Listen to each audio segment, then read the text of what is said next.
Hi, and after the previous less than 5 minute long lecture, we will be now having a considerably longer lecture regarding the screening of the electric field that takes place inside metals and semiconductors. And we will find out about the math that governs the screening effect. And essentially, what happens in the screening effect is that the electrons do not see the ionic cores anymore when they are inside a metal. Or in semiconductors, this also takes place. So it's not just restricted to metals, this screening effect. And these results will essentially explain to us how come this free electron model and the upcoming nearly free electron model, why they are so good models to describe electrical properties of metals. So why conduction electrons don't really see or seem to see and feel the atomic cores that of course are electrically charged, so they are positively charged. So one could just raise a question that how come we can have a free electrons in metals in the first place. And in case you have wondered about this, now in the upcoming lecture we'll provide you an explanation that this is the reason why the assumption of having free electrons is such a okay assumption to make. And these results will also elucidate to us a little bit that how come electrons can also be drifted nearby impurities. And this is an effect that takes place, for example, in doped semiconductors that we will be covering in our upcoming chapter 6. And of course, this provides us the main motivation towards using free electron or nearly free electron models. So this is what we will be covering in this lecture. And of course, this is a course on solid state physics. So let's start with the basics. So what happens is that in this phenomena is that we have the electric field screening, and this takes place in a piece of a solid due to the fact that we actually do have mobile charge carriers. So that the charge carriers can screen the effect that the positive ionic cores would have on the other electrons. And this effect is actually quite important in metals and in semiconductors. And this will basically explain to us how come the conduction electrons don't really see those positively charged atomic cores that much, but rather they can behave as free electrons that are totally unaffected by the Coulombic attraction or seem to be quite unaffected by the potential Coulombic attraction caused by the positively charged ionic cores. And next, what we want to do is that we want to kind of relate the microscopic properties, what happens on that microscopic picture on a piece of a metal or any solid that we have conduction electrons inside with. And we want to understand how these microscopic properties provide us an estimate for the screening length. And then an estimate of the screening length would justify us that how come we can think that our conduction electrons actually could behave as free electrons. And this screening length, let's just use a simple R, it quantifies how deep an external E field penetrates also inside the solid. So that's also related to these facts. And we know metals can be used as mirrors, and we know that there's a screening length, and the metals don't really let an incident field, electric field, to penetrate much inside them. And what we will do in the upcoming derivation, mathematical treatment, is that we, for simplicity, we just consider a metallic solid that exhibits a small positively charged impurity region in a volume of V, and that's a simplification, of course, of a situation, but one could generalize the treatment to be maybe closer to a more realistic scenario. But at least this approach already provides us a pretty good understanding, and that's what we're aiming for since this is a course. So let's start by taking a charge distribution, and this will be our impurity charge distribution. And like we said that we are considering a positively charged impurity region, let's denote that rho, the charge density, with the plus sublabel so that they will remember what is its charge. And this charge distribution, of course, we recall that we are under electrostatic approximation. that charge will create a Coulombic potential field. Let's denote that with phi, and this field is given by an equation that the phi potential equals to the charge Q divided by 4 pi E, and E, not E, but epsilon. So that's the permittivity of our solid, the absolute permittivity. And then, of course, we integrate over the charge distribution, and then we multiply that with the difference between the location of the charge and between the location in which we are observing the potential, and that will be in the position of R. And the charge distribution's location will be R prime. And then this is divided by R minus R prime, the modulus of that to the power of 3. And please note that this is a potential, and that's how we would calculate what would be the potential field. So epsilon here is the absolute permittivity of the solid, R is the distance from the charge distribution, and R prime is the charge distribution coordinate. So R minus R prime then will be the distance between the charge distribution of interest, where we are, and the charge distribution coordinate. Sorry.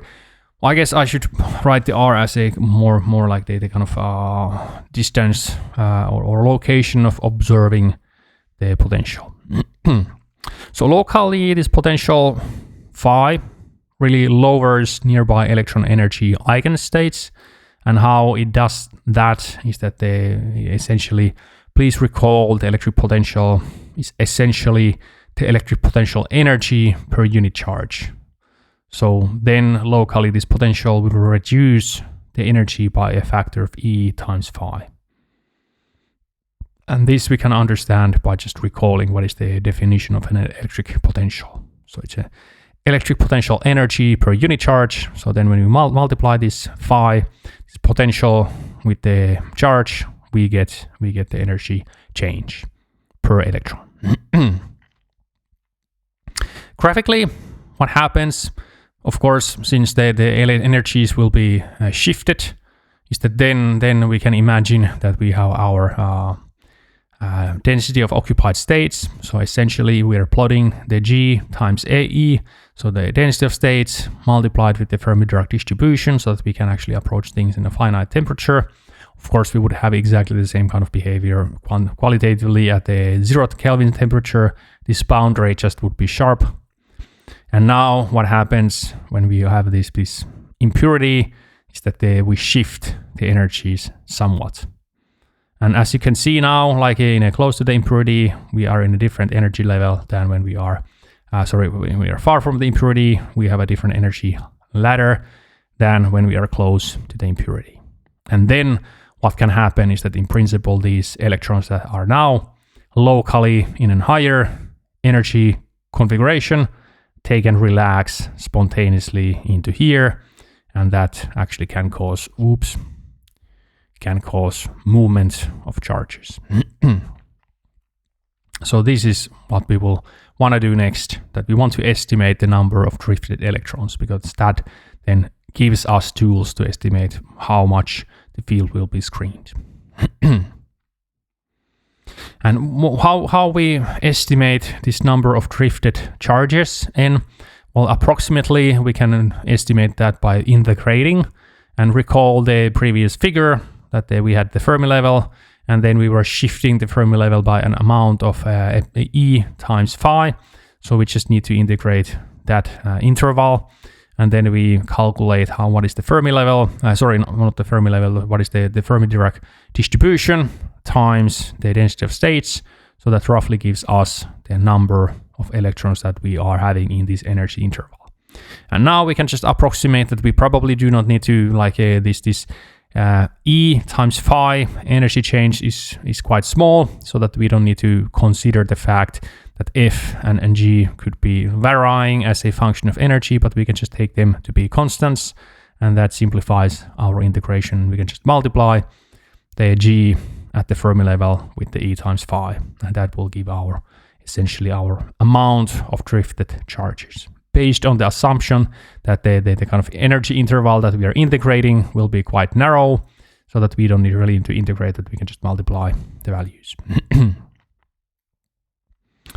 And here, the contribution from the Fermi-Dirac distribution F at room temperature, we can essentially like neglect that. So we can assume that that will be unity, since we don't really need to deal much with a wide energy range at which we are integrating, but we just can assume that we have actually a narrow range.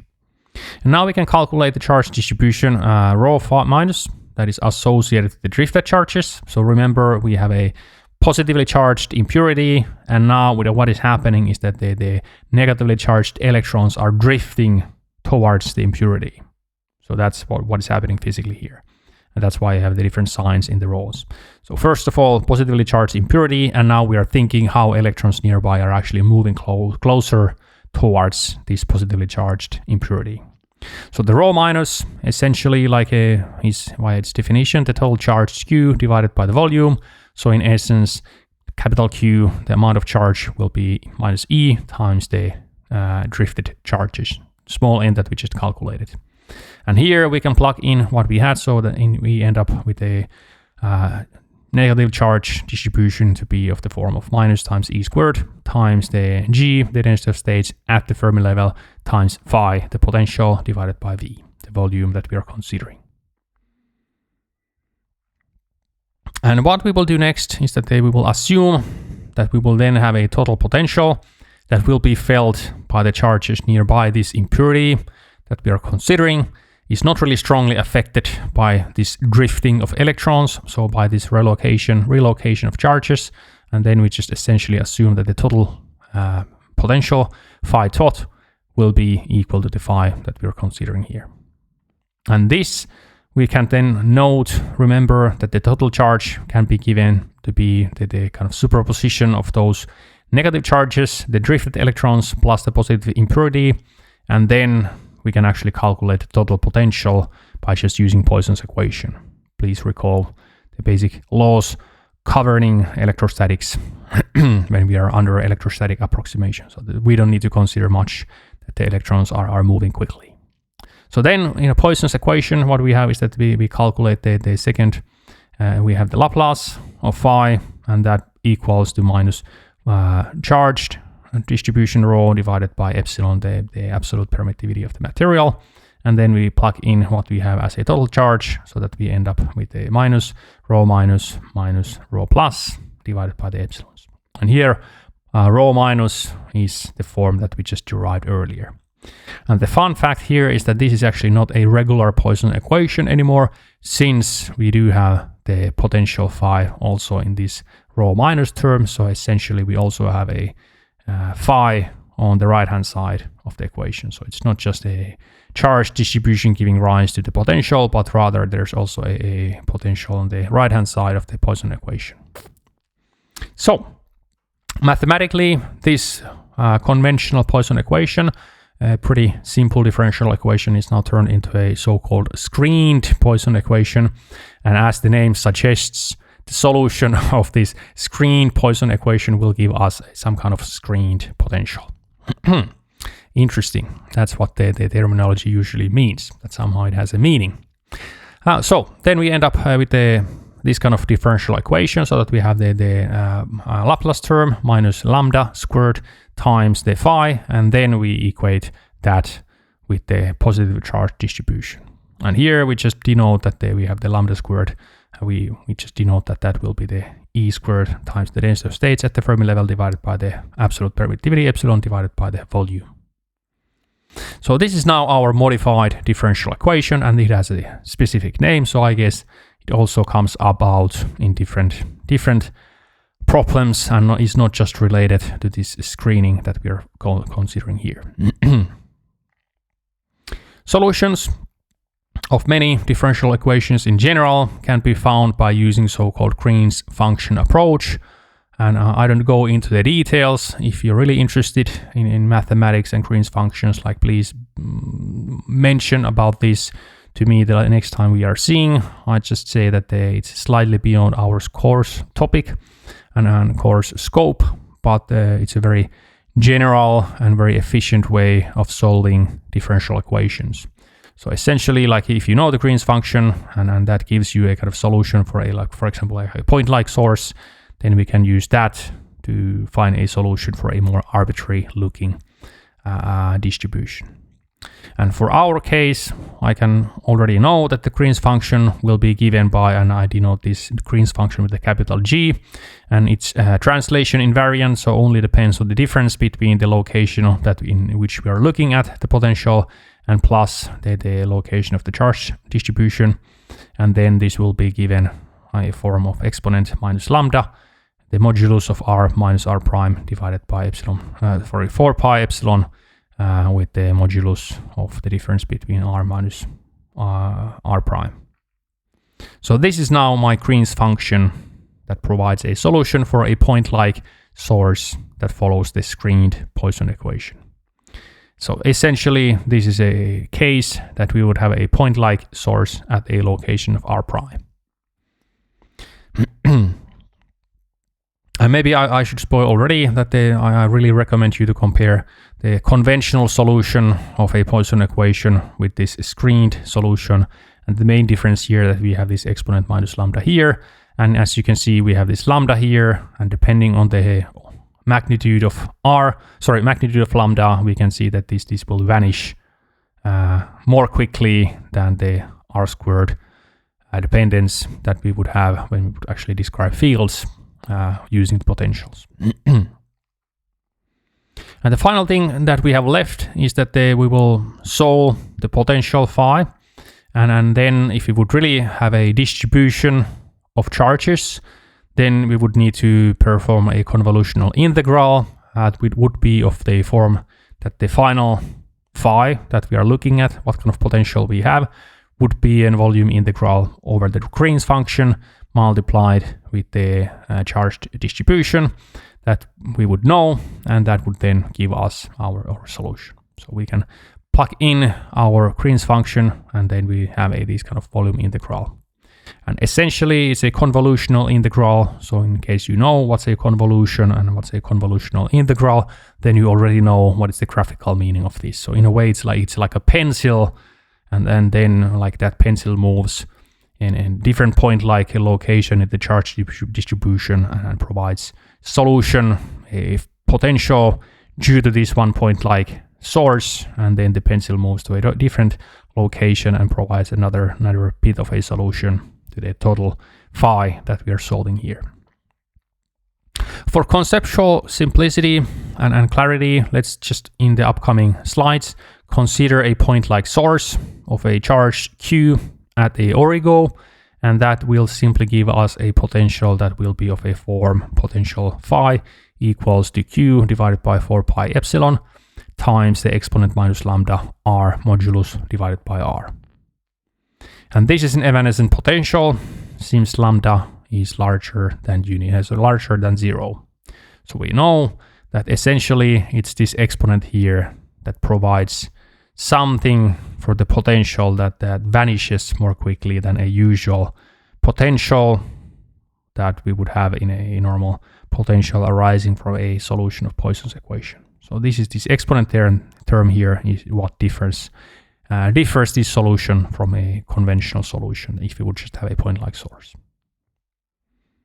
And now what we can do is that we can really define the screening length r as the inverse of our lambda. So we can just define lambda equals 1 over r, and using this we can then calculate, for example, RTF according to the TF after Thomas Fermi, and then this will be 1 over lambda, and then we know what we have here. So then we have like epsilon times v divided by e squared times the density of states at the Fermi level, and this inside a square root.